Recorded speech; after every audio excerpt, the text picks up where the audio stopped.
Hey everyone, welcome to Reddit Readout. Today we are checking out People of Reddit. Story 1. Quiet Revenge. My father fell to the cult of Trump.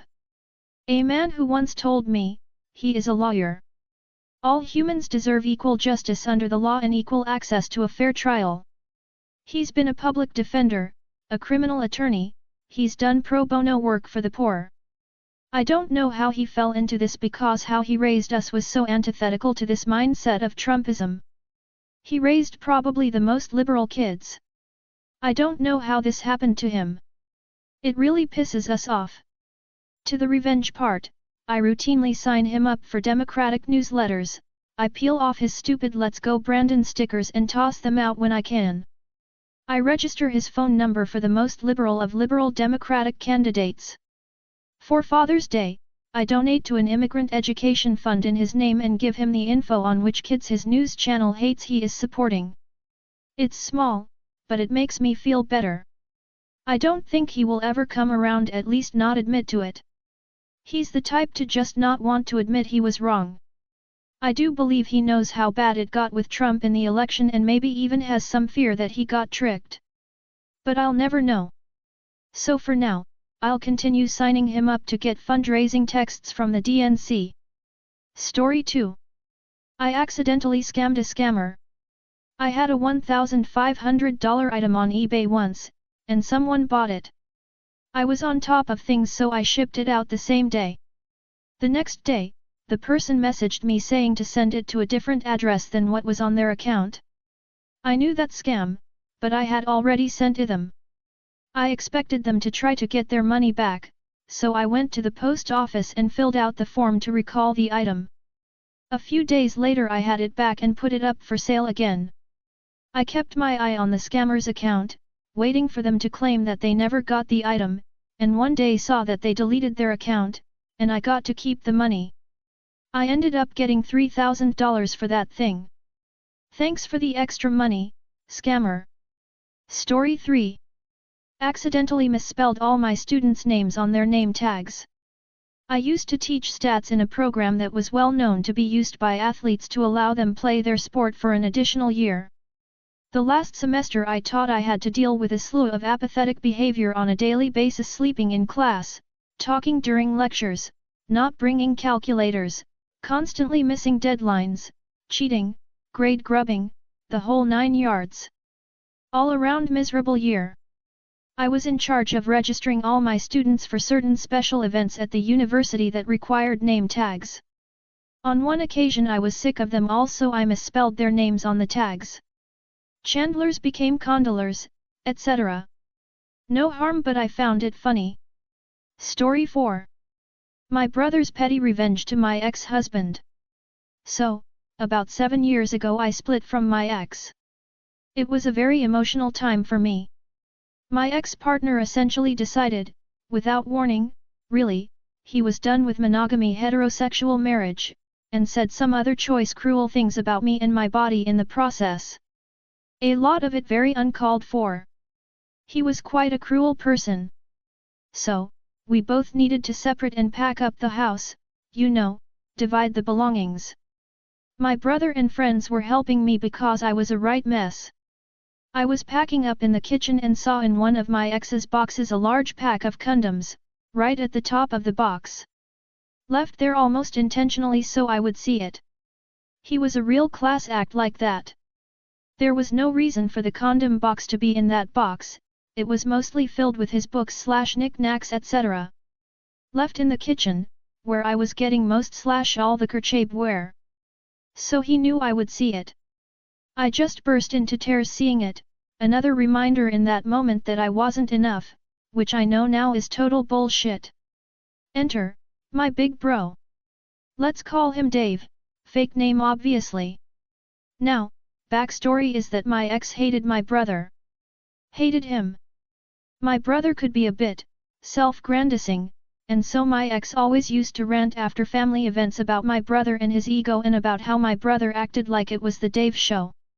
I love my brother, for the record. He's just a confident man and self-assured, really. A good guy. But something about him always used to piss my ex off. I think my ex was probably jealous he wasn't as self-assured as my brother is. But anyway. So my brother opened the condom pack, stuffed them all in my handbag, and put in the condom pack an old photo from Christmas a few years back of my brother and my ex, that had been on the fridge with other family photos. He wrote on the back of the photo, "In case you miss the Dave show, asshole." He also put a few other things to mimic the weight of the missing condoms, so he wouldn't know until he went to use them. I never knew what happened, but I like to think that that photo ruined the mood in at least one sexual encounter my ex tried to have. And that makes me smile. Edit, thank you for the petty love, everyone. I'll share with Dave how many compliments he is getting. Also, to those who are commenting holes in the condoms, like that is a crime.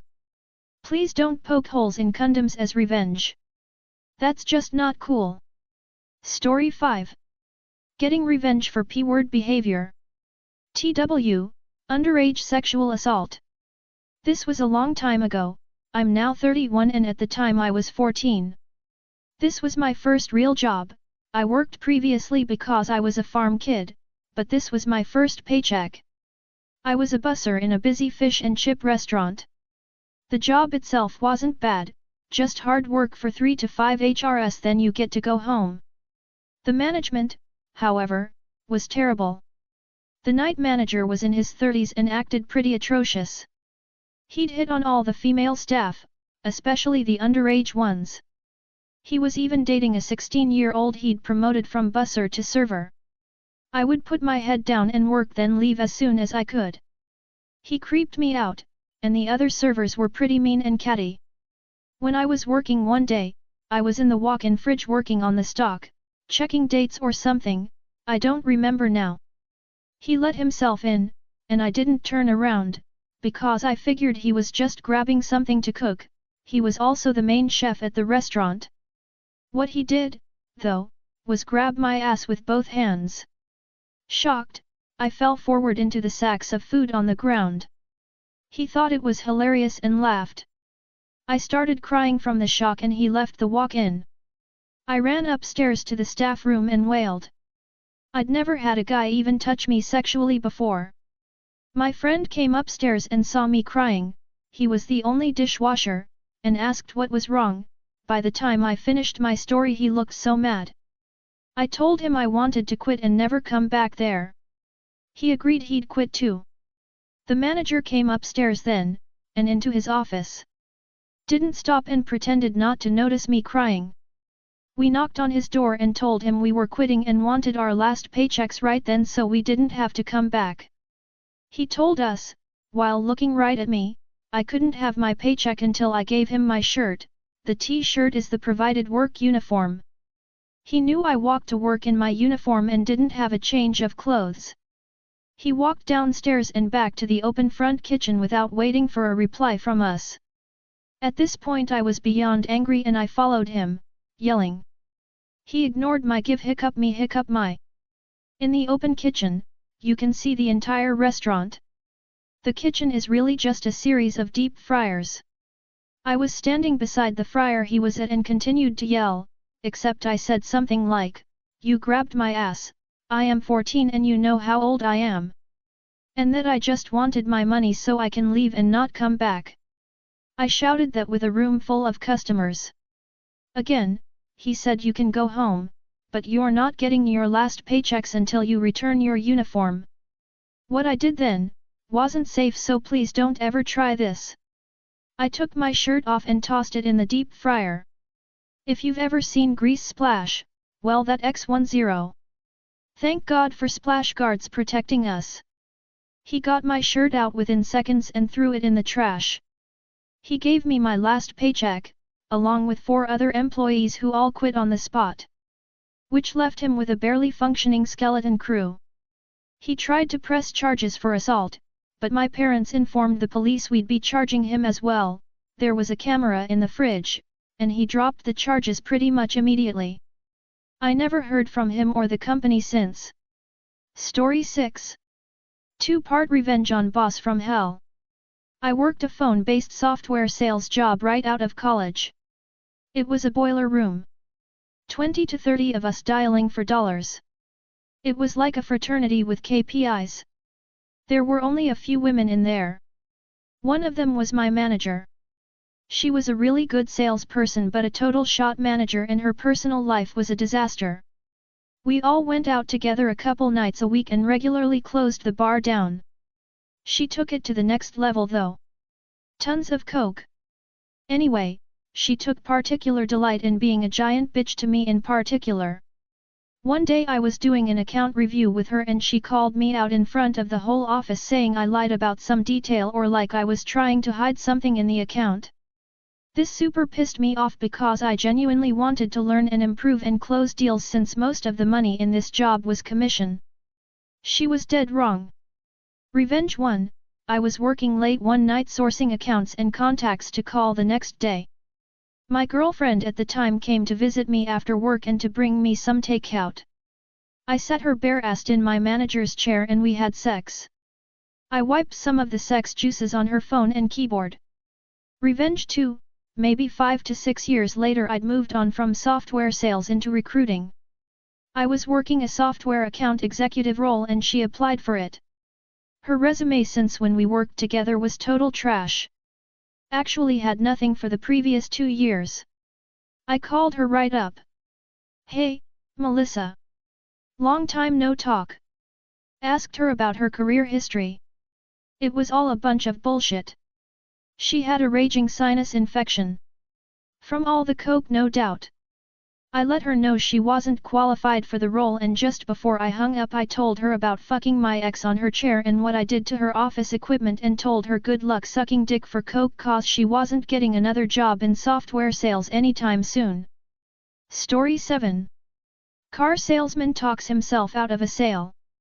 About 7 years ago, I, 26 at the time, got a new job which meant we didn't need our 2 cars, so my wife, 27 at the time, decided that we would sell both our cars and buy a bigger, nicer single car. We both had well-paying and stable jobs and, additionally, had the support of a low-interest loan from parents to fund a purchase. We did our research extensively and decided that there were 2 options for us, a Ford Mondeo or a Kia Ceed, with our preference for the Mondeo. We'd worked out all the financials and had the spreadsheets to calculate that we could afford both, second-hand. At this point, we found our local dealerships and booked appointments with both to test drive the cars so we could make a final decision. We arrived at the Kia dealership and all went fine. We liked the car and the salesperson was helpful. We happily trundled across to the Ford garage for our appointment and were met by John, the salesman. John was an old white salesman who had clearly been selling cars for years, and he had clearly made a snap decision about the young couple in front of him. John sat us down at his desk and proceeded to tell us how expensive and exclusive the Mondeo was and he wasn't sure we would be able to afford it. He asked us our budget and we told him, but he didn't seem to accept this. He wanted us to tell him our salaries and other financial data and we refused, saying we just wanted to test drive one. He told us he couldn't let us do that unless he knew we were serious buyers. We even asked if we could at least see inside one and he refused that too. We left and walked back into the Kia dealership and bought the car we test drove earlier and were very happy with it, keeping it for the next 6 years. This wasn't enough for me though. I took a picture of the Kia and sent it to the manager of the Ford branch to say that we had bought the Kia because of the actions of John. The reply from the manager was surprising. He replied that he was devastated because their margins were so tight and explained that John would receive a reprimand for losing them money. Moral of the story: don't judge a book by its cover. Edit 1 to clarify, John was white, we are white. This information provided for imagery rather than stoking any kind of racial tensions. Everyone has met a John, and if you haven't, you are likely a John. That's all for today. Please don't forget to like and subscribe.